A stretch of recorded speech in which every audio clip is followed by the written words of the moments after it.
Good evening. You're watching the main news on HKIBC. I'm Raymond Yeung. Our top stories tonight.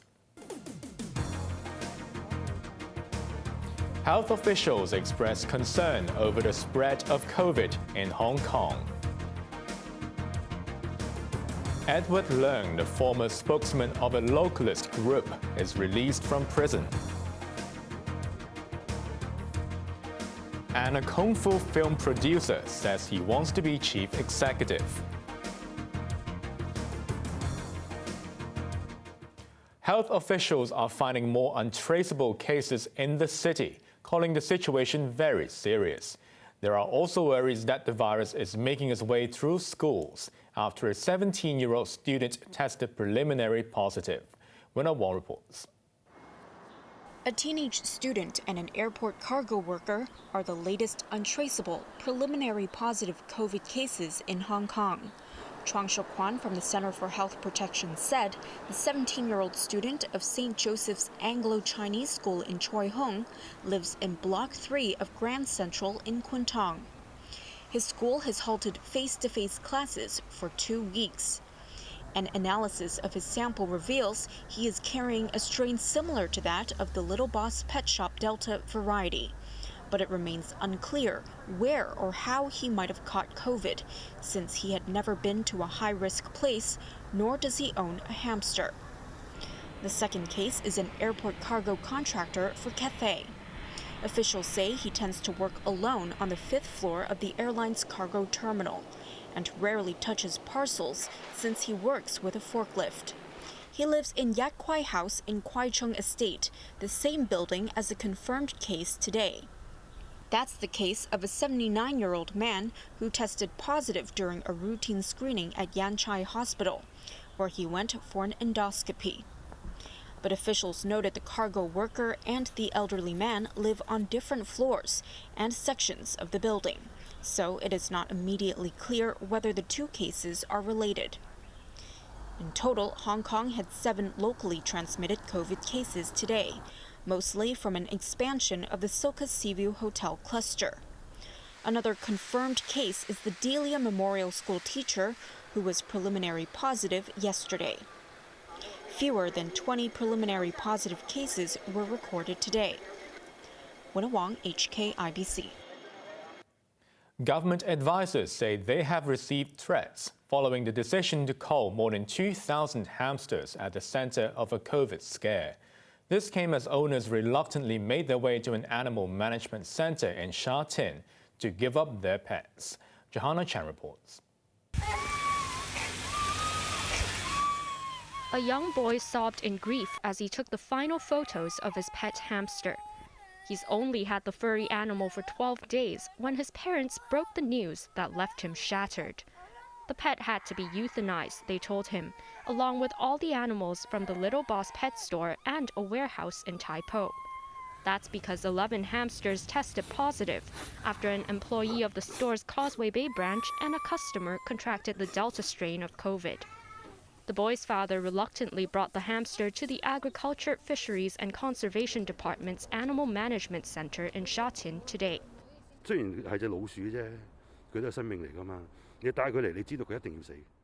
He said he felt terrible about taking the hamster to its death, but there was nothing he could do. Other downcast hamster owners also surrendered their pets to the authorities after signing papers. This man had mixed feelings. But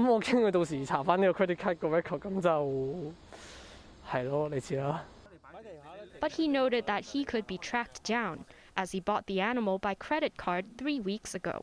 He was also concerned about the health of his family and other pets. The hamster concern group Life on Palm received 120 enquiries as of midnight, with half the callers deciding to give up their pets. Speaking on radio this morning, government advisor Yeung said he had received a threatening email over the decision to cull the 2,000 hamsters, which had arrived from the Netherlands.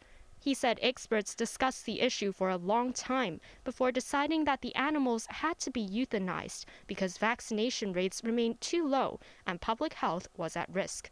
Fellow advisor David Hui said there was a large possibility the hamsters had infected people. He noted that the genome sequencing of their Delta strain has not been found in the city before.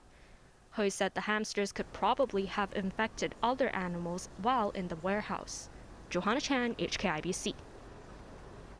COVID infections on the mainland show signs of slowing after 55 local cases were reported yesterday, down from 127 on Monday. Most of the cases were in Henan province, which has been fighting a double outbreak of both the Delta and Omicron variants. There were 14 new patients in Tianjin, 7 in Guangdong, and 1 in Beijing. Authorities are clamping down hard and taking extreme measures to keep the virus out of the capital ahead of the Winter Olympics next month. The World Health Organization has warned people not to take Omicron lightly. In particular, the WHO cautioned about speculation that the pandemic would be over after the highly contagious variant passes. Omicron may be less severe, on average, of course, but the narrative that it is mild disease is misleading, hurts the overall response, and costs more lives.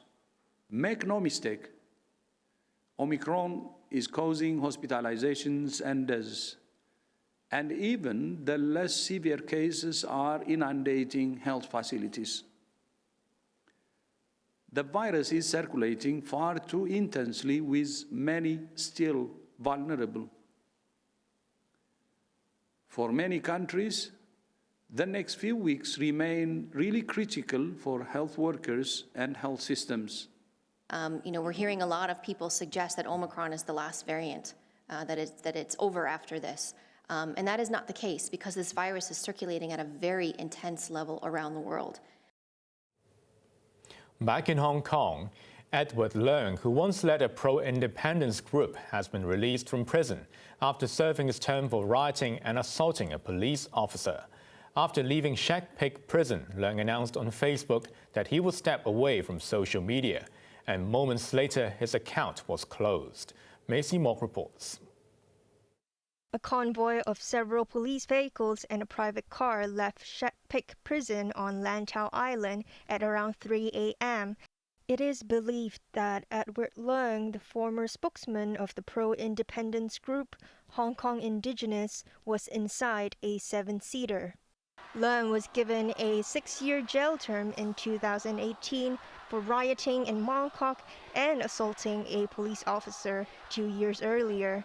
He was released after 4 years behind bars.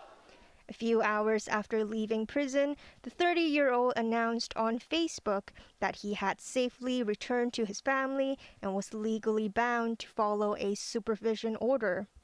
In his post, Leung said he would stop using social media and reject any request for interviews or visits. He added that he wants to cherish the precious time reuniting with his family and try to return to normal life. His Facebook page was removed shortly after he made his comments. Inmates are usually released from prison at 9 a.m. The Correctional Services Department said Leung was allowed to leave in the early hours following a police request to take his wishes and safety into account. It is believed that the police national security units was behind the move. The department reportedly will continue to monitor Leung's speech and actions, although sources say he can enter and leave the city freely. Maisie Mock, HKIBC. Film producer and Kung Fu master Chek Lee-sin has become the first person to declare his intention to run in the chief executive election in March.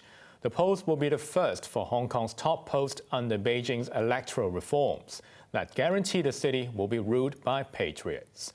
Chloe Feng has the details.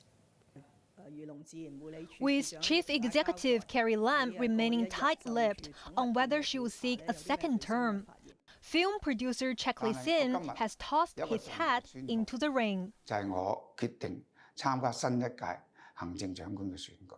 He became the first person to announce his intention to run for Hong Kong's top job.